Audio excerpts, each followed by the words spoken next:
Agora o assunto é economia, porque a quarta-feira foi agitada no mercado financeiro. Isso por causa de um novo temor de crise no setor bancário, após notícias não muito animadoras envolvendo o banco suíço Credit Suisse. As ações da instituição financeira chegaram a cair mais de 20% no último pregão, em meio às turbulências já causadas pela quebra de dois bancos norte-americanos dias atrás. Então vamos falar com o Miguel Daoud. Daoud, você via dizendo aí para mim que a alta de juros, ela poderia causar transtornos em alguns setores da economia. Por um acaso, está começando pelos bancos? Por que isso está acontecendo, Daoud? Uma boa tarde para você, seja bem-vindo. Boa tarde, Priscila. Infelizmente, sim. Boa tarde a todos.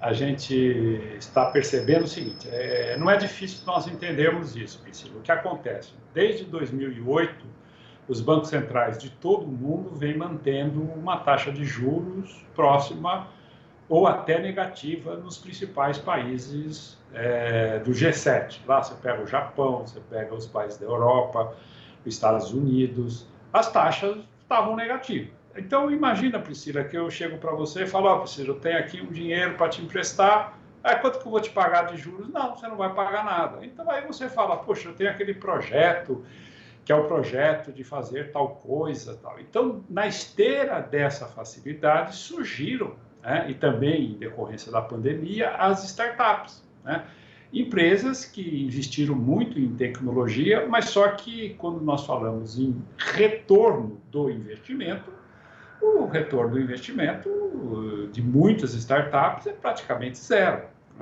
porque está investindo, está imaginando um mercado lá na frente. De repente, a gente começa a aumentar a taxa de juros. E essas empresas, muitas empresas que não têm rentabilidade operacional, acabaram fechando. Então, as big techs, as grandes empresas de tecnologia, vocês têm acompanhado, estão demitindo, porque o custo hoje começou a ficar alto. E, nesse sentido, tivemos aí nos Estados Unidos, duas quebras de banco, de um banco voltado exatamente a essas startups, porque os títulos do governo que eles tinham para fazer face a esse risco acabaram desvalorizando, apesar da taxa subir, quando a taxa sobe, o valor do título cai. E isso trouxe uma grande preocupação que o Banco Central e o governo americano tiveram que vir e dizer, aguenta as pontas aí, fica tranquilo que não vai acontecer nada. Aí o Credit Suisse foi colocado em xeque, em decorrência de uma informação que no seu balanço. E aí o mercado, você sabe que o que quebra um banco é o boato e não o fato. Aí o Credit Suisse também trouxe essa preocupação, mas vai ser socorrido.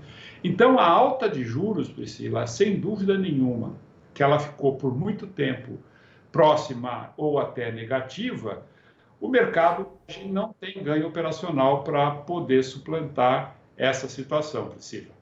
Tá certo, Daoud. Obrigada aqui pela sua participação mais uma vez. Boa tarde e até amanhã. Eu que agradeço. Priscila, não vamos escurecer. Tá certo, Daoud. Obrigada.